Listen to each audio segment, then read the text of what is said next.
అదే RTV app వార్తల్ని క్షణాల్లో చదివే అవకాశం ఉంటుంది. ఒక న్యూస్ పేపర్, ఒక టెలివిజన్ ఛానల్ మీ చేతుల్లో ఎప్పుడూ ఉంటాయి. ఈరోజు మా జాతీయ అధ్యక్షులు ఆర్ కృష్ణన్న పిలుపు మేరకు తెలంగాణ ఉన్నటువంటి 33 జిల్లాలలో కలెక్టరేట్ ముట్టడి కార్యక్రమం పిలుపునిచ్చిన సందర్భంగా మేమందరం ఈరోజు యువజన సంఘం, విద్యార్థి సంఘం, బీసీ సంఘం, మహిళా సంఘం, సంక్షేమ సంఘం అందరం కరీంనగర్ కలెక్టరేట్ ముందట నిరసన కార్యక్రమం చేపట్టడం జరుగుతున్నది.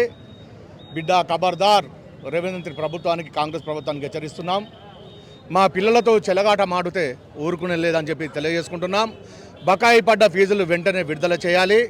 లేని ఎడల మా ఆర్ కృష్ణయ్య గారు సూచన మేరకు ప్రతి ఎమ్మెల్యే కార్యాలయాలను ముట్టడించుకుంటూ, కలెక్టరేట్ ఆఫీసులు ముట్టడించుకుంటూ రాబోయే రోజుల్లో కాంగ్రెస్ ప్రభుత్వానికి గుణపాఠం చేద్దామని చెప్పి మేము ఈ ప్రెస్ పత్రికా ముఖంగా తెలియజేసుకుంటున్నాము. జాతీయ సంక్షేమ సంఘం అధ్యక్షులు, రాజ్యసభ సభ్యులు ఎంపీ ఆర్ కృష్ణ గారి యొక్క ఆధ్వర్యంలో రాష్ట్ర వ్యాప్తంగా ఉన్నటువంటి కలెక్టరేట్లు, ఎంఈఓ ఆఫీసులు, డిఓ ఆఫీసులను ఈరోజు ముట్టడించడం జరిగింది. అదేవిధంగా ధర్నా కార్యక్రమం చేపట్టడం జరిగింది. రాష్ట్ర వ్యాప్తంగా 7,000 కోట్ల పైగా బడ్జెట్ ఉన్నటువంటి స్కాలర్షిప్ ఫీజు రింబర్స్మెంట్ రాక ఎస్సీ, ఎస్టీ, బీసీ విద్యార్థులు అనేక ఇబ్బందులకు గురవుతూ ఉన్నారు.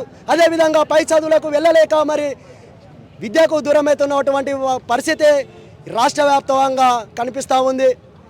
ఈ రాష్ట్ర ప్రభుత్వానికి అనేక విధాలుగా బడ్జెట్ ఉంటుంది, కానీ విద్యార్థుల యొక్క జీవితాలు బాగుపడడానికి బడ్జెట్ లేదా అని ఈ సందర్భంగా నేను హెచ్చరిస్తూ ఉన్నాను.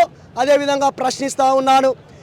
పెండింగ్లో ఉన్నటువంటి మెస్ ఛార్జీలు రాక సంక్షేమాల్లో హాస్టల్లో చదువుకున్నటువంటి విద్యార్థులు మరి అనేకమైనటువంటి ఇబ్బందులకు గురవుతూ ఆహార లోప్యతం వల్ల, ఫుడ్ పాయిజన్ వల్ల మరి అనారోగ్య పరిస్థితిలో ఈరోజు ఉన్నారు.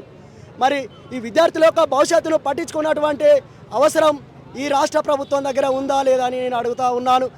తెలంగాణ రాష్ట్ర ప్రభుత్వం ఏర్పడాలంటే విద్యార్థులు కావాలి. మరిన్ని వీడియోస్ కోసం ఛానల్ ని సబ్స్క్రైబ్ చేయండి. లేటెస్ట్ అప్డేట్స్ కోసం వాట్సాప్ ఛానల్ ని ఫాలో చేయండి. అండ్ లింక్ డిస్క్రిప్షన్ లో ఉంది.